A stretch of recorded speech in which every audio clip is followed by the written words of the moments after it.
Hello and welcome to the match preview for the Carabao Cup Quarter final tie between Newcastle United and Leicester City. We've got Michael and Ez here, and as you can see, we're sporting something that War Flags have asked everyone to do, and that is to bring a black and white scarf to the game tomorrow. So hashtag bring your scarf. I'm ready. I'm prepared. What we'll do is we're just going to look, obviously before we go into the Leicester team, just to look back, obviously at the game that obviously happened at the weekend. You could see I was one of the fortunate or unfortunate ones, depending which way you want to put it, who went down to Hillsborough. Beat away. Well, I would say I beat away stadiums. I haven't, to be fair. By all accounts, people didn't have a great fan experience at the stadium. No, that's what we're just talking about before we came on. No. I think a lot of work needs to be done to that particular stand. It's just not nice. They probably get away with it considering that the League One, and they're probably not going to normally get 4,500 away fans. But the fact that we did just showed that improvements need to be made to that. I know it's an old ground, but I'm sure there's improvements that they could make to make it a lot better. Because there's quite a lot of land behind where the stand is, so there's probably work we could do in reality, in fairness. But didn't help that it was absolutely chucking it down. So good old Yorkshire weather. Exactly. You knew you were there because the rain was there. Yeah. Now, obviously, a lot of the talk and the controversy for that particular game was the lineup. Now, I'm going to be fair. Obviously, I was down with Mark, who's on here, and Claire, who's from United with Pioneer, who managed to get a ticket, thankfully.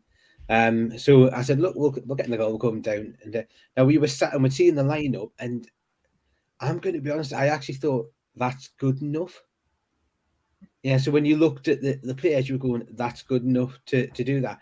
I think the one thing that we probably didn't think about and look at is these are players that haven't played together.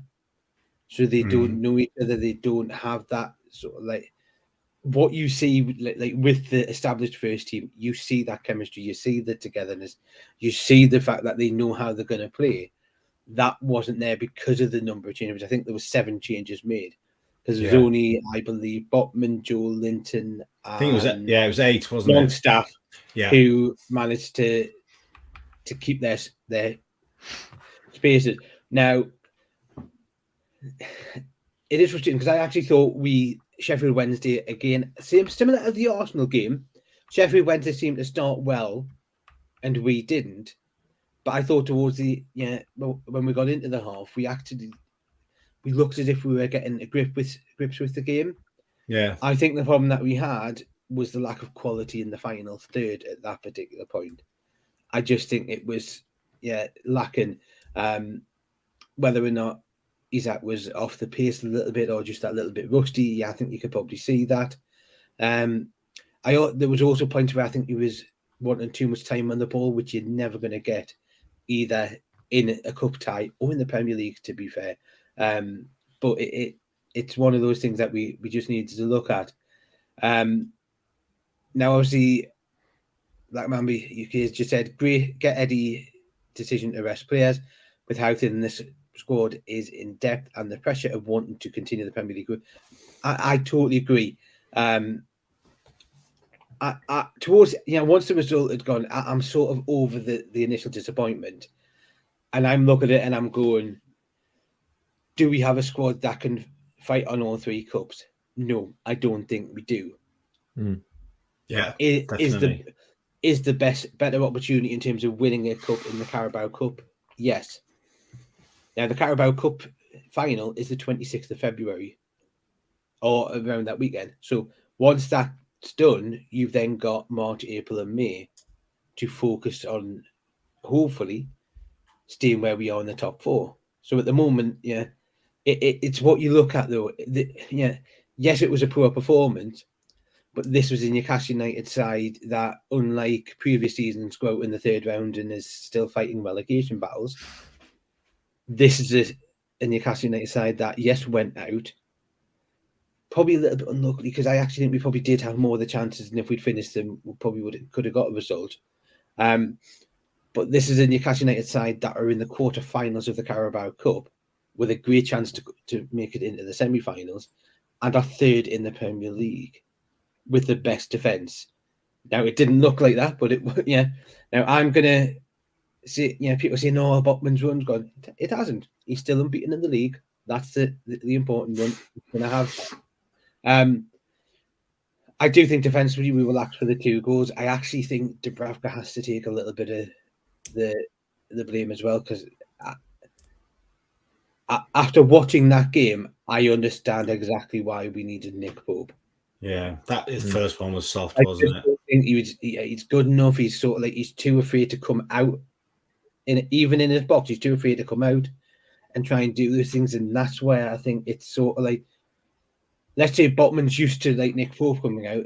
He didn't get that with Dubravka. It was offside. I mean, the first goal was miles offside. It should never have counted. But yeah, I take your point. Dubravka could have done more, but it wouldn't. It should never have stood. Yeah. Again, great point. The keeper did keep the minute. To be fair, he was. Oh yeah. He did really, really well. Yeah. Looking at it, the goal was offside.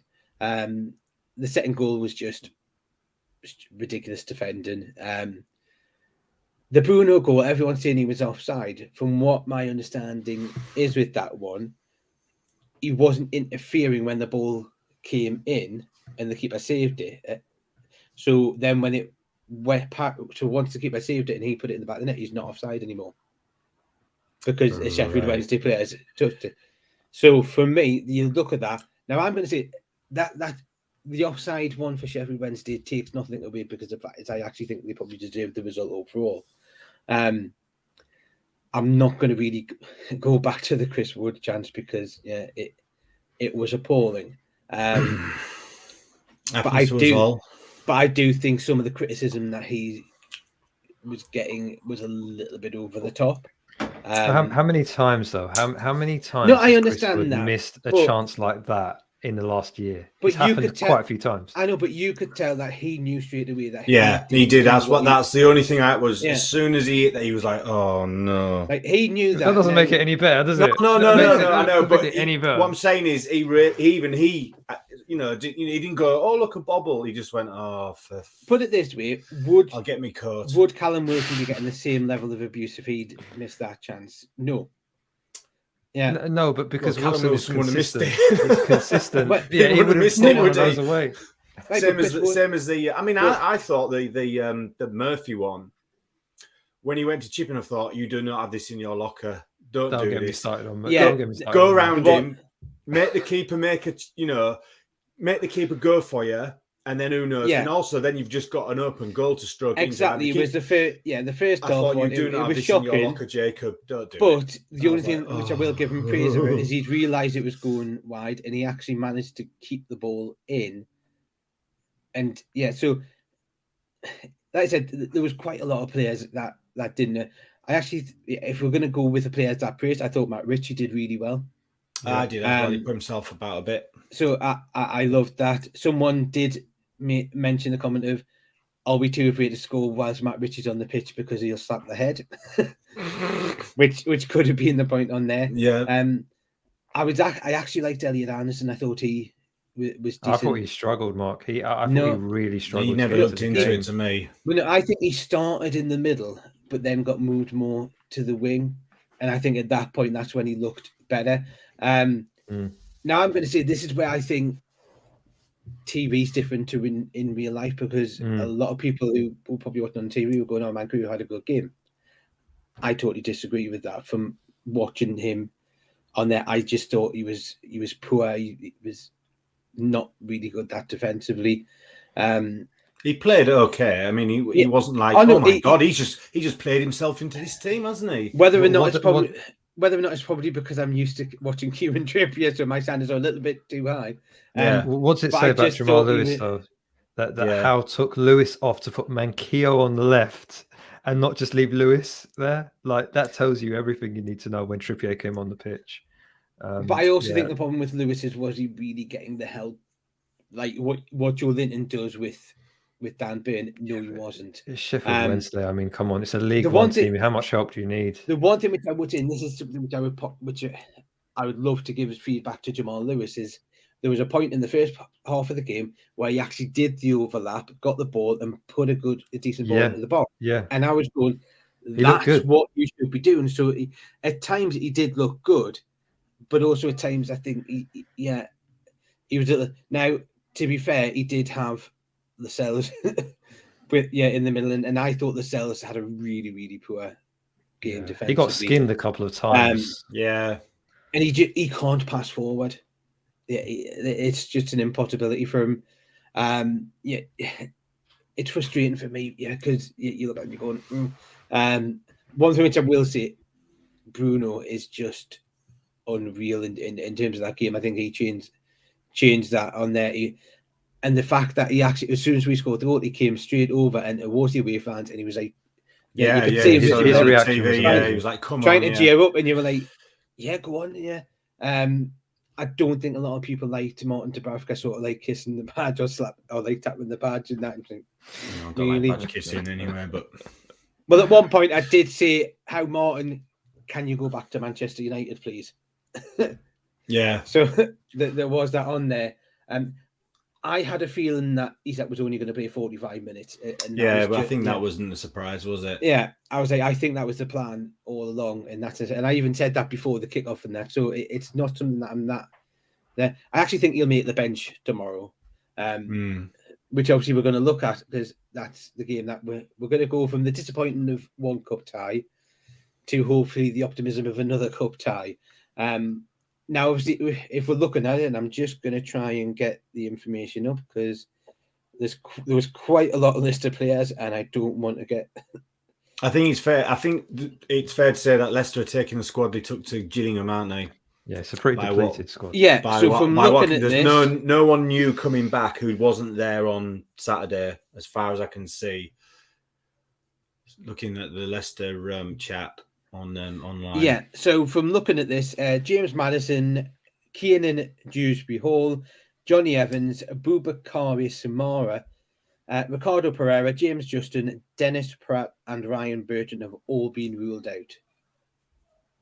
Yeah. Now, obviously, we know Maddison was probably not going to feature, and he is a really, really good player. So we've got to be thankful for that. Dewsbury-Hall, I actually think, is another big one for them. Because he's a decent player. Johnny Evans at the back, he's the one that sort of. I'm sort of hoping that the poor Colaccini manages to get on the pitch there.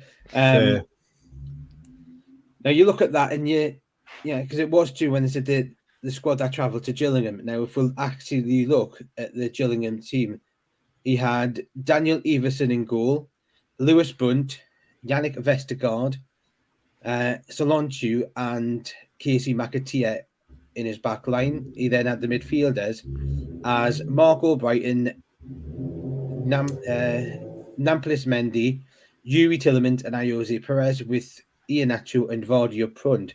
And the bench was Smithies, Fairs, Amati, Castagna, Luke Thomas, Harvey Barnes, Wilfred and Didi, Beerbrook and Daka. So if you're looking at that squad, I mean, there's still a decent team in there. I mean, especially with the subs. There is. I think exactly. I think it's their defence. I think Harvey Barnes is a one that you'd look at and go, Harvey Barnes is probably one that you look at. Vardy is Vardy. Yeah, I still think he's a one that you'd look at. Daka caused us problems as well. He went in behind a couple of times. Tillemans is the one that you've got to look at. If they have a good game, if they actually perform, they could cause us real problems, which is just what they failed to do when we played them at the King Power, and also they're going to be more wise of that. And this is their big chance to get something out of this season, because this season's been dreadful for them. So they're going to want to. Like anyone would want to progress. I'm sure Southampton will want to progress, but I mean, we've got a fantastic chance. I mean, it's been so lucky for us. The Carabao Cup, the draws we've had have just been, so on our side. They've all been at home, haven't they? Yeah. So, Yeah. I mean, we've been so lucky. I fancy us at home. I really do. I think that's the thing. But we did well away. Yeah. If these fixtures come the other way around, then it would have been interesting. But of course, they haven't. And we're not going to play that game like we did the other night about which cup do you want to stay in. I mean, in the end, this is a really, really good chance to get to a semi-final.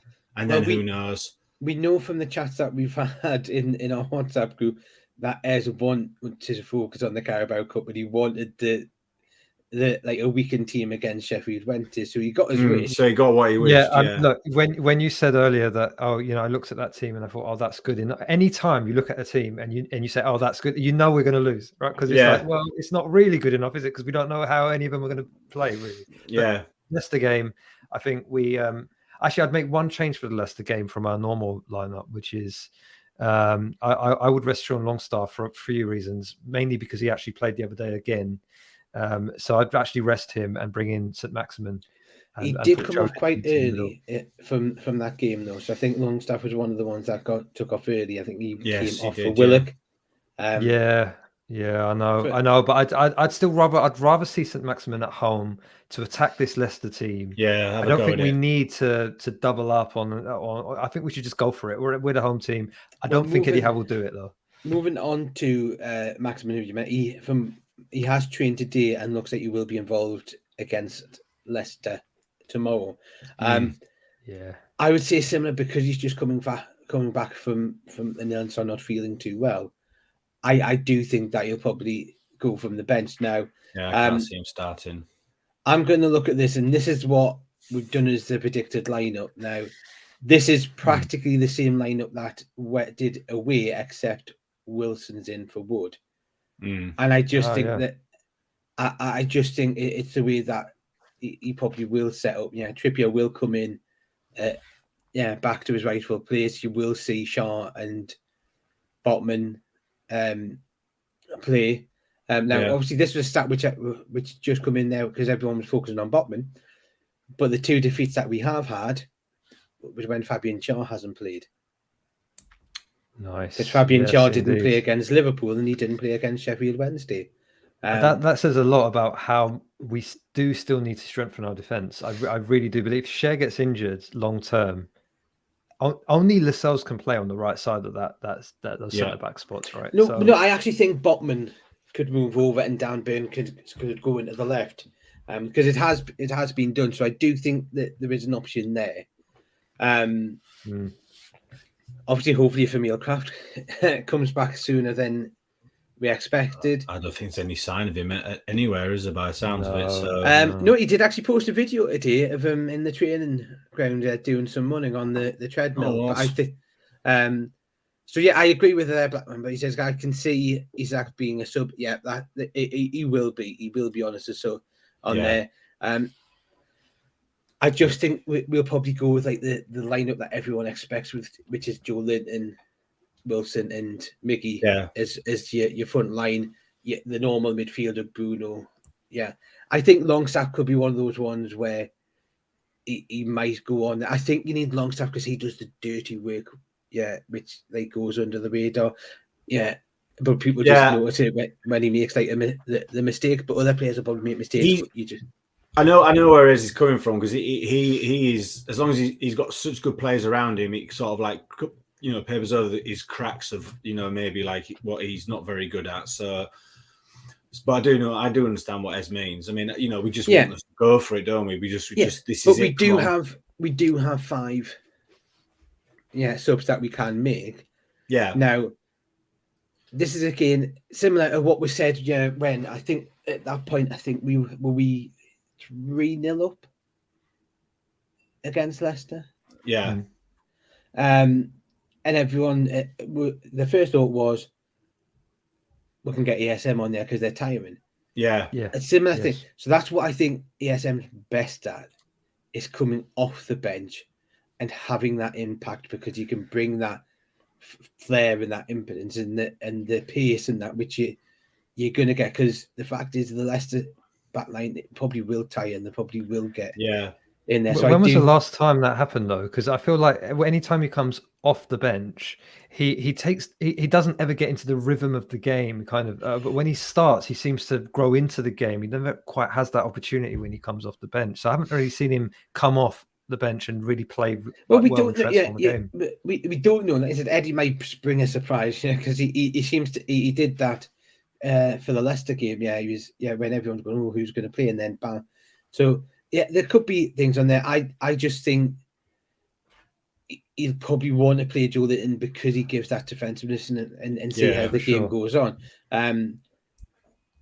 Because you look at that, it's Nick Pope's definitely going to be back in. Yeah, he's got to be. Yeah, because Nick Pope. I don't understand this thing of resting goalkeepers anyway. I mean, what do they do? You just stand there for most of it. Exactly. Making sure their air's all right. That was my question on that. I was like, well, realistically, you could have played Nick Pope in the cup game because but I think Nick Pope was actually left. He wasn't brought in the squad at all.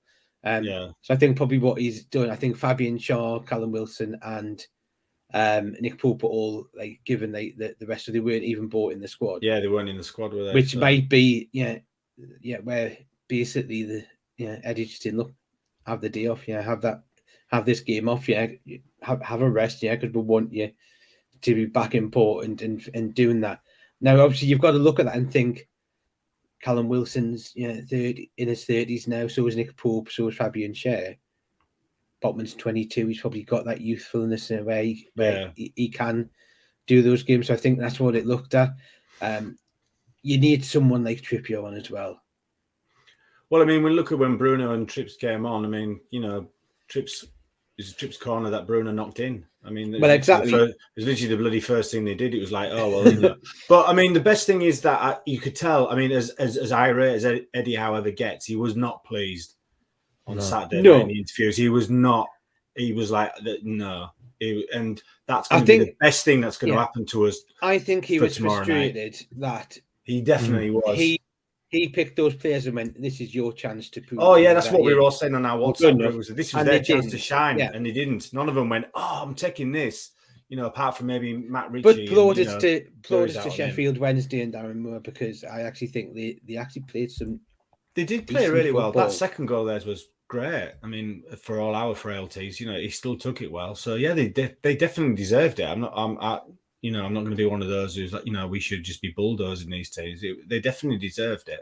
But I think, like Ez said, I mean, like Ez's plan, as it were, if you want to look at it like that, was that, we're out now and, I want a reaction now from you lot. I want a reaction and we're at home. So come on. I mean, there's not a better bloody opportunity than this one out of the two of them, is there really? I'd be interested to know what he does, what Howe does with Isak, because there's a couple of times in that Sheffield Wednesday game where he looks pretty good coming off the wing. So I'd be interested to know how the game goes, in which position he brings him on in, because I actually fancy him for either the right or the left wing. Yeah. If Wilson's doing all right, I'd keep Wilson on and have them both on. But, I definitely see the both of them playing together at some point. I don't think it's, we'll play one or the other. I mean, obviously you can do that if needs. He has mentioned about Isak, playing on the left wing as well. So I think that's what you will look at in that sense. Yeah. You never know. He might spring a surprise and he might start Isak on the left wing. He might. I mean, if he's come through that all right, which is all they were bothered about, he might go, this is a really important game and, let's worry about Fulham when it comes round. This is more important than maybe 3 points even against Fulham, I would have thought. So, So the draw's been so kind to us. We've got to hope we avoid the best team left in it, whoever that'll be, apart from us, obviously, if we get through. Well, obviously, you've got Man City in there. Man U's, Don't forget Southampton. But I'd rather have Man City in the semis, by the way. Much rather. There's no point having Man City in the final. Away first. Yeah, I would. Away first. Well, that's the thing, because you've got the home and away. You also want the draw to give you the away leg first. Yeah, absolutely. Doesn't matter who we play. That's a given. We need that. Well, it's Man U, Charlton. Man U at the minute look as if they're getting their act together. You've then got Forest v Wolves and Southampton v Man City. Now, would you rather not have the semi-finals be Man U and Man City, and we'll take Forest or Wolves? Oh, then we'll get City in the final, and just Yeah, I mean, the you've got inevitable will happen. got to beat a good team at some point, or a big team at some point. Yeah. So yeah, I mean, I'd rather go out in the semis than in the final. Yeah, honestly, I would. I'd rather go out in the semis. Because we've got the most dreadful record, haven't we? I think we're the only team to ever lose 4 finals in a row. I mean, ironically, you know, our last final in the League Cup was against Man City in '76, which we lost. So no, but I would much rather, and this is just the selfishness of it. I would much rather get Forest or Wolves in the semi-finals and get to Wembley, because you always just worry about the final once it happens, don't you? So yeah, because it's a one-off game. It's in a neutral ground, so it's not there. You'll probably get 30,000 Newcastle fans there, and they would, doesn't matter what Man U or Man City would bring. Yeah, 12 if it's Man City. Well, no, but it doesn't matter. The Newcastle fans will outsing them, and you could fill. To be honest, you could probably fill Wembley with all Newcastle fans. Yeah, if we'd got there. But I'd love the draw to be kind and for us to get the Forest or Wolves. Yeah, to get us to the final, because I just think and this is what you look at. You look and think, now even if we don't win it, a lot of fans will have had their trip to Wembley. Now I still think on a one-off game. What good is that? What good is that? I've had my little trip to London, but we've lost again. I'd rather play. Right, but I don't fancy losing the 5th one in a row. Right? No, I understand that, but would you rather not be a Newcastle I'd rather fan? not. We've got to break to the final. Who then do a Newcastle fan?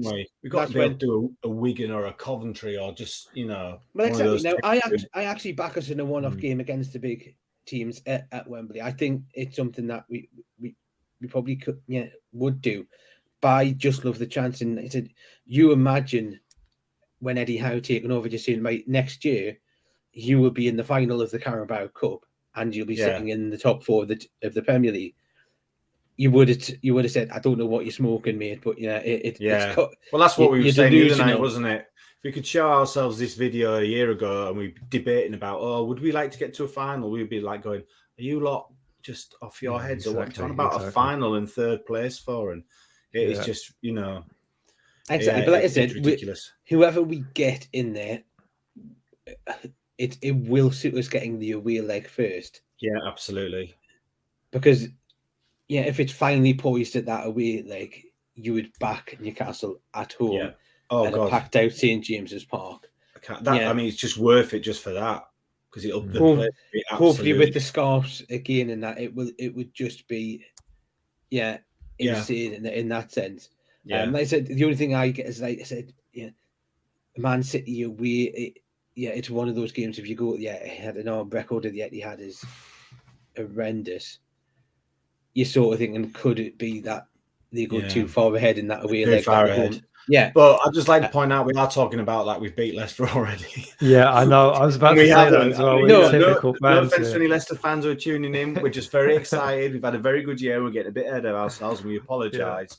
And I'm no doubt you're going to bring your team and you're going to do it, the best you can. But we're a bit excited, as you can probably tell. Leicester. Well, I think Brendan Rodgers will probably be trying to get his team up and go, look, let's avenge what happened on Boxing Day. With regards to the result that they had. Yes, they're going to be weakened, which sort of can help us, but those players may come in and go, well, I'm going to prove a point. Yeah. From that sense, Yuri Tillman's might play because he's going, I want to move here. Come on, Eddie. Yeah, this place is really nice. Yeah. Yeah, exactly. So that could be the one where you could. In fact, Eddie, I've scored an own goal for you. Yeah. Let's hope that they get a couple. Goal score for Newcastle, Yuri Tillman's tomorrow. I mean, it'd be lush if that happened, but it's not going to happen. I think getting into a semi-final would help strengthen Eddie's hand for maybe. Could we have some more players, please, as well? It's obvious we need it, because the other day, if you want to get anywhere, Luke Edwards, they were saying that we're not going to sign anybody. Apparently, nobody at all.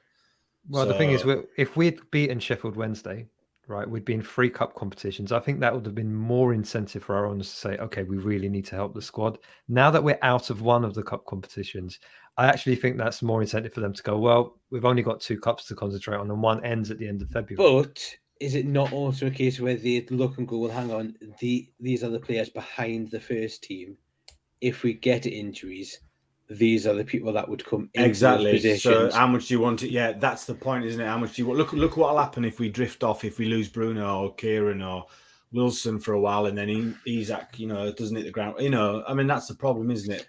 I still think because of Shelby's injury, we probably would look at bringing a midfielder in. Yeah, I agree on the midfield. Managers I always think we want need new midfielders. players. Yeah. But I think what we're going to do, everything Carl says, need at least 2 this window. I think what you're probably going to see is a midfielder and probably one of the right backs. Now, whether or not it's that, is it Ivan Fresnado from Real Valladolid? Yes. I think that's probably someone you'd look at. We'd probably go with a young right back and get that central midfielder in. And I think that's probably it for that level. It's going to be very hard getting a decent central midfielder in January. Well, I think the problem is that it's now been widely publicised by almost every pundit who doesn't know what they're talking about, but quite rightly saying we've hired really well, we've recruited really, really well. So whoever we're looking at, lots of other clubs are going to go, well, if they're looking at him, we should be looking at them because we've recruited you look at that. We were looking at Brazilian lads, and then Chelsea have just signed one, and Man City's about to sign one of the young lads as well. So yeah. It's just one of those things that you're looking at. Now, it's a question which I'm just going to ask before we go on to the score predictions. And it's to look at your... Now, Tielemans is another one. His contract's ending, so I think that's probably one where I actually think is the one that you could look at and go, well, 6 months left, you could probably get a good deal, especially towards the end of the window, because Leicester will be wanting to get something for him. Yeah. What's Tielemans done, though? I don't understand Tielemans. I know he's started his career well at Leicester. I know Mark's a big fan. I'm same as you, as I can't understand it. Doesn't excite me. No.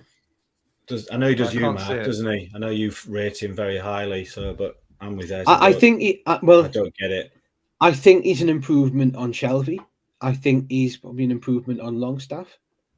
And that's what we're looking at. We're trying to improve the squad.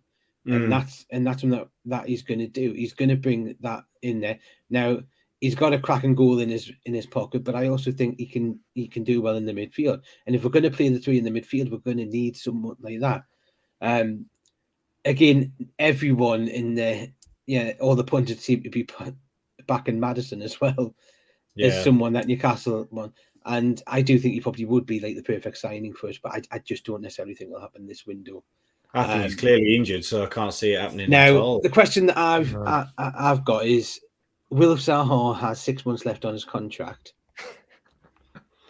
Would you be tempted? No, we don't. We've got St. Maximin as a winger who can come off the bench, a tricky winger. I mean, why would we need another one? I hope if he does come in, he needs to pack his quells, because last time he went travelling, it didn't go very well, did it? So, I mean, if they felt it was a good deal, then absolutely. But he knows how.